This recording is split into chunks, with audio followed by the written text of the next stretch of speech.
popping him up. I think I hear Sam. Yes, you got me? There we go. Good morning. Good morning. There's always one guy in the chat that anytime we have a technical issue goes, Rich Eisen doesn't have this problem with Sam. And it cracks me up every time. But when you're on with Rich, what time of day is it? It's like afternoon, isn't it? I don't know. I mean, this isn't my fault. This is your fault.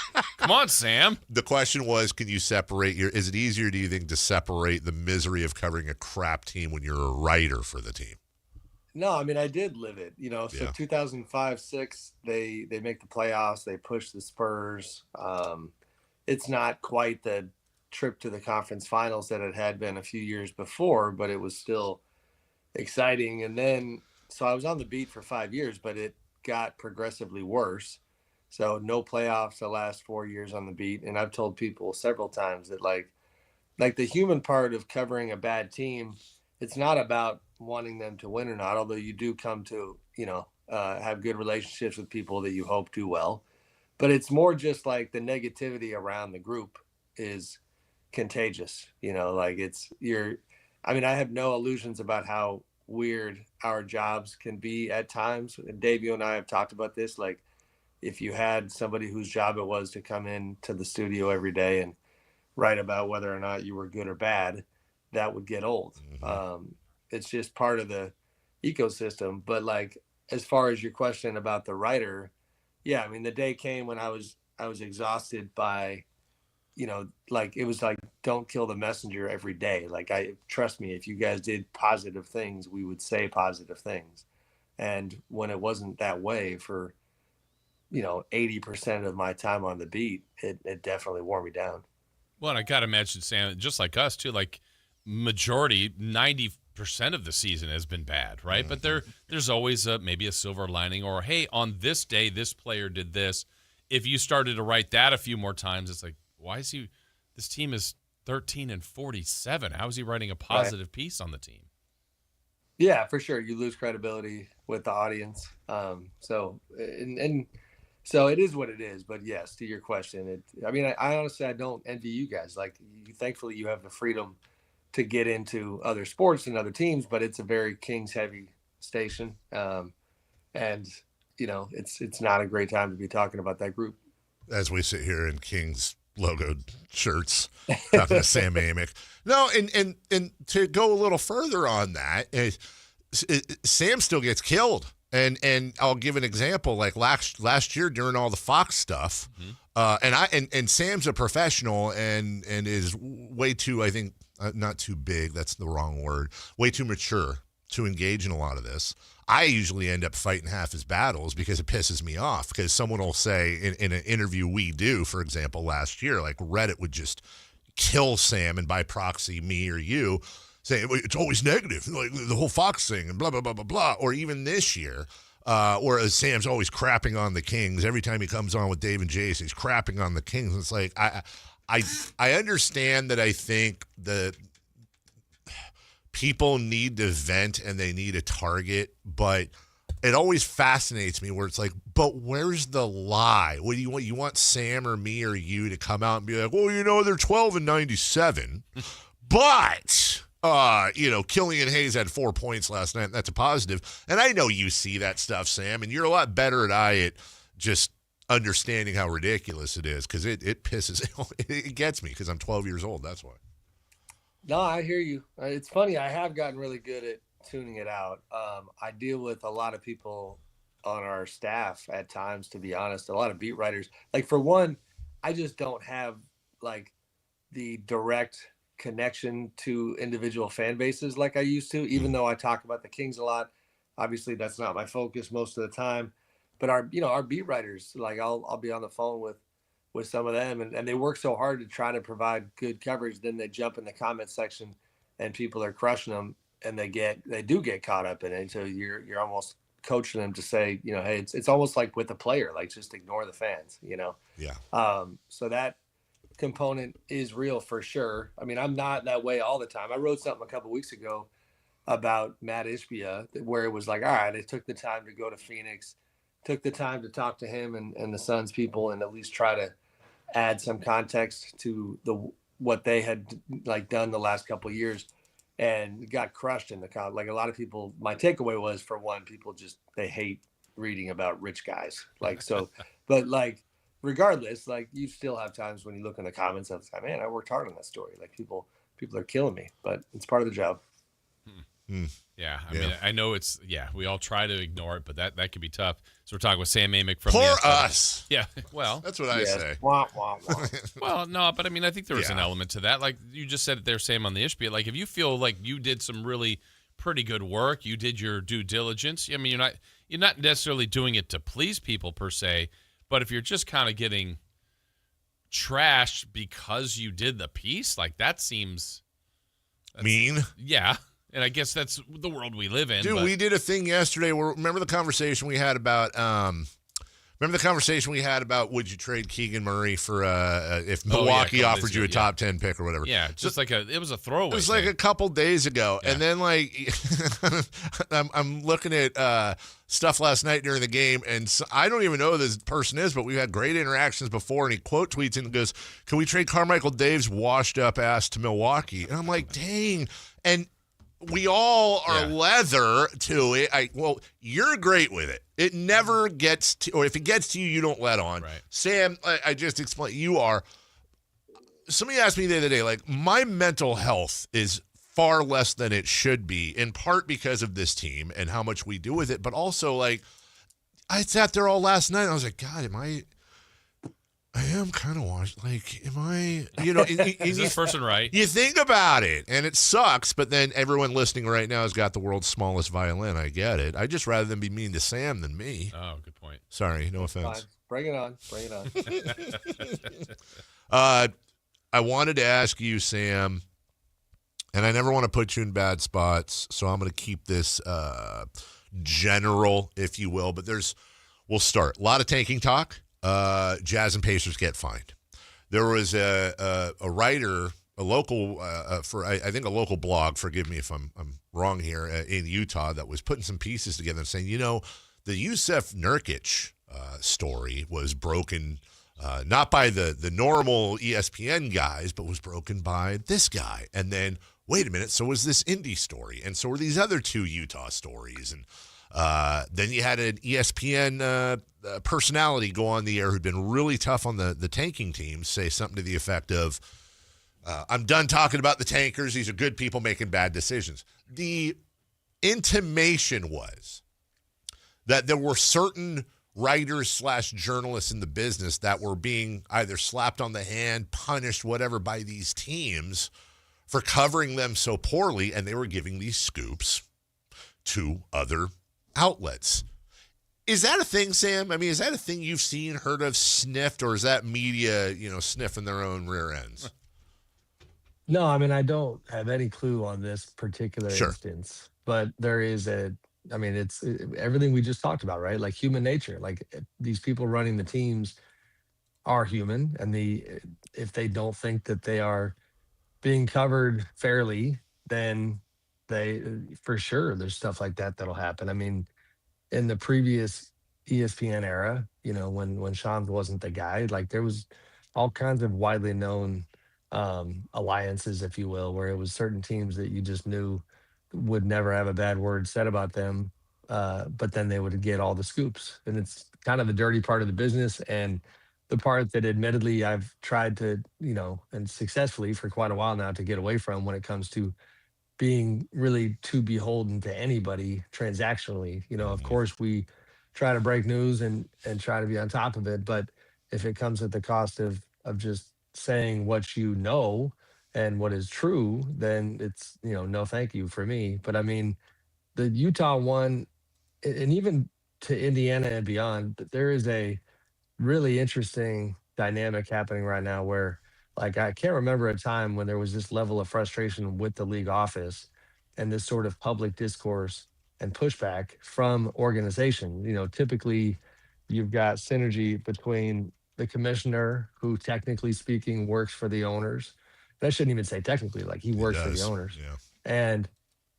And so that breeds a certain level of harmony, even in times when there's tough discussions to be had. The thing that is a game changer about this situation now, to me, is the fact that the gambling component is there's a new person at the table. There's a Yep. new person in the room. I've used this analogy the other day, and this is very just kind of me in my world. Like I tell my editors all the time for years, like my biggest pet peeve is like when messages aren't coming from them, they're coming from above them, but Hmm. but you don't reveal that part. You know what I mean? Yep. Like that to me is if you're an NBA team right now, you're probably feeling some type of way in terms of like, wait, am I talking to Adam or am I talking to the gambling industry? Yep. And the reality is that it's both. And I think that's largely why you're seeing so much discontent.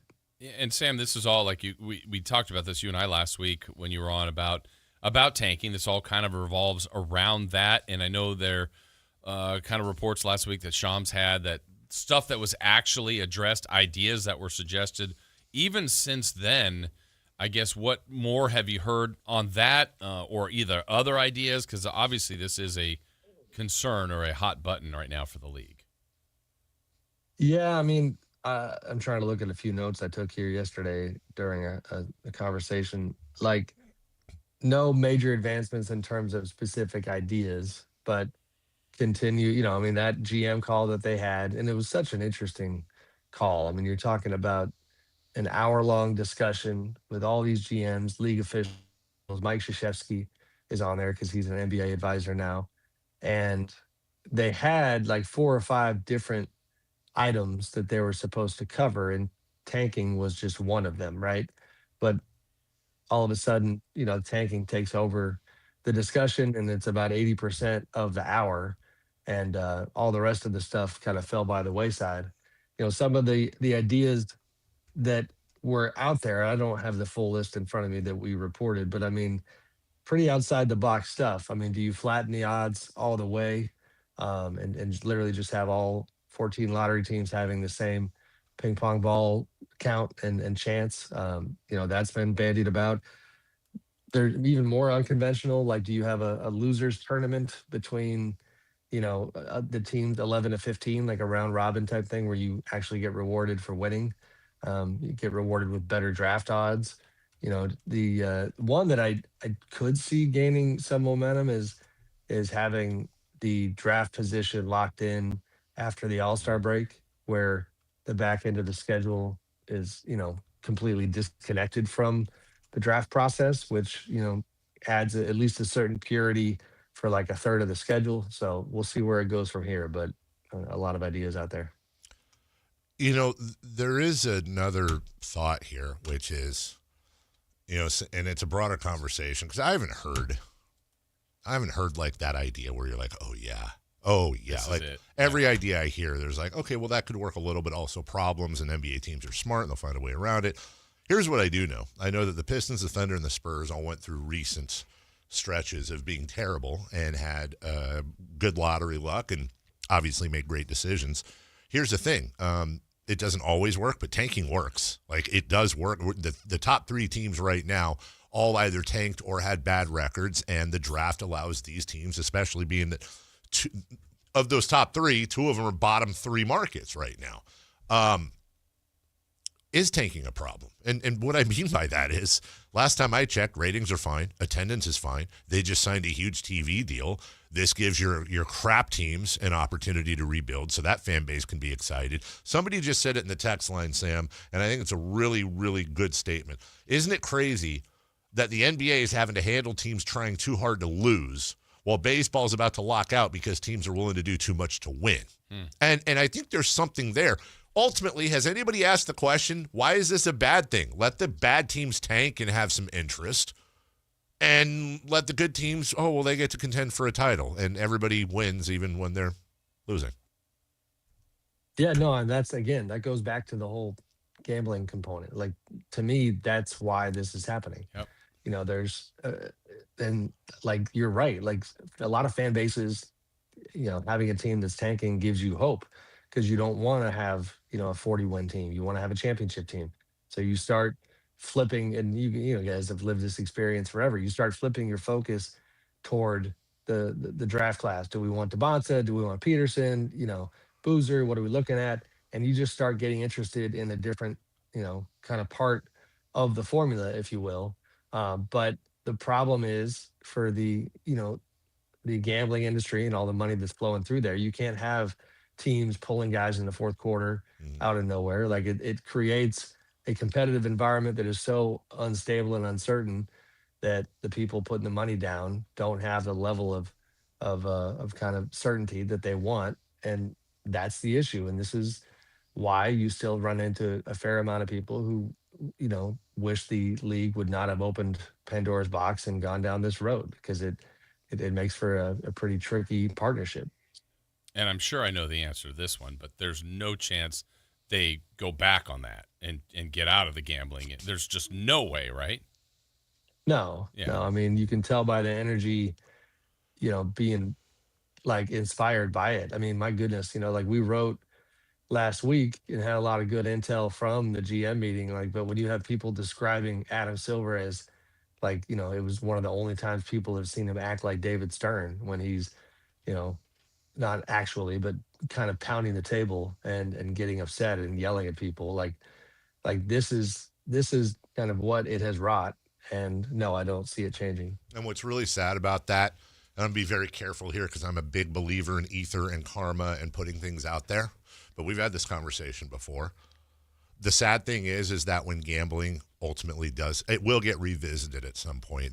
Gambling will be a billion times the tanking conversation. I predict at some point in the next 5 to 10 years, if it even takes that long. But the sad thing is knock on wood, salt over the shoulder, things are going to need to happen as a direct result of tanking or of gambling that brings this back to the forefront. We're already seeing the beginnings of it. We're already seeing players' wives, players' kids getting threats, getting racial slurs, getting the worst of the worst of the worst. And you're seeing that after a guy goes 2-12 or subs himself out in the fourth or gets an injury or whatever. And sadly, Sam, I'd love to sit Adam Silver down and put him up to a lie detector. Not that he'd be mistruthful. Be like, can you tell me the advantage to partnering with gambling other than just cold hard cash? Like how much is, I'm not trying to say don't make money. And you could even argue maybe ratings might improve because more people have a vested interest. I don't know. I'm stretching here. But ultimately, the scope here is also this. By partnering with gambling, not only are you opening yourself up to these tanking issues as well, you're ultimately also putting your players in a little bit of danger. And that's the conversation we don't have enough, I think. Yeah, I mean, obviously last week or 10 days ago, Russell Westbrook's wife, shared the email about the death threats that they got. And that's the norm. Our player poll survey last year that, as you guys know, I really like to pump. Is that shamelessly pumping the poll here? There we go. Man, that was so quick on the draw. That's Chris. Impressive. So were you. Chris, you got it right there. Yes. Yeah, you were quick on the I don't draw know how too, I feel Sam. about that. Yeah, easy, buddy. Yeah, well. Anyways, you were talking about yes. It had a heavy gambling Yes. component in there, and it was like all kinds of terrifying anonymous feedback from players about how much it changes their daily experience, as players. I know the league's response has been, and probably still is, that it was so the gambling industry was so prevalent already, off the books, so to speak, that it was happening regardless, and that this allows them to regulate to a certain extent, to benefit from it, obviously. And so it was kind of like, they're already at the party, even if they didn't get invited. So we have no choice here. That's the way that they have framed it. But it's obviously pretty messy. Yep. And sadly, we're all going to be sitting here. I hope I'm wrong. Please, God, I hope I'm wrong. We're all going to be sitting here one day, and we're going to be talking about the Players Association in open war with the NBA because they feel like their athletes are being hung out to dry, and some tragedy happened, some unspeakable thing happened from some absolutely insane individual, and we're going to all be sitting here writing about it and talking about it. And the one thing I don't want to hear is, "Oh, we never knew that would happen. Couldn't have imagined." Like it hasn't happened yet. Thank God, and hopefully it doesn't ever happen. It's almost certainly going to happen, and it sucks that that's what's going to make the conversation happen. Sam Amick writes for the... You somehow found a topic that was more depressing than the Kings season. That's a great... You know what? 4 hours a day, baby. Yeah. You get used to it. Make sure you check out all of Sam's polls and writing as well at the athletic.com, or get yourself the handy-dandy app, download it. And my goodness gracious, you can get a whole year of the Athletic for less than a burger at some places with fantastic. You guys see what we did this week? I'm going to leave you on a Yeah, it was amazing. Tell everybody about it. So the Washington Post, sadly and tragically, killed its sports section. Thank you, Jeff Bezos. Way to go, buddy. I know you're hurting for cash. But yeah, we picked up 6 writers from the Post. Dude, that's awesome. Good for you guys. Seriously. Fantastic. Candace Buckner, I'm not going to name them all. I'm blanking on a few. But on the basketball side, Candace is not just basketball, but a fantastic columnist, a good friend of mine. Ava Wallace used to cover the NBA, now does tennis. Before that, Jerry Brewer is a wonderful columnist who came from the Post, and we got a few months ago. So journalism is still alive and kicking. So seriously, that's awesome. Good for you, because there's a lot of really talented people put out of work, and that's awesome to see you guys pick them up. That's another reason to subscribe. And next time you pass James Athletic, the owner, in the hallway, tell him we said well done. So good stuff, Sam. Will do. Thank you, brother. All right, boys. Talk to you soon. See you. We're late for a break. When we come back, we'll go around the NBA from last night next. Domantas Sabonis plays here. He finds Sabonis, put the frosting on the cake, put the cherry on the sundae. Sabonis with a two-hand flush makes it 114-106. Sactown Sports is your proud home of the Sacramento Kings. Are you 50 or older? This news is for you. The CDC recommends you get vaccinated against pneumococcal pneumonia. Even if you're healthy, your age puts you at risk. People 50 or older are over 6 times more likely to be hospitalized with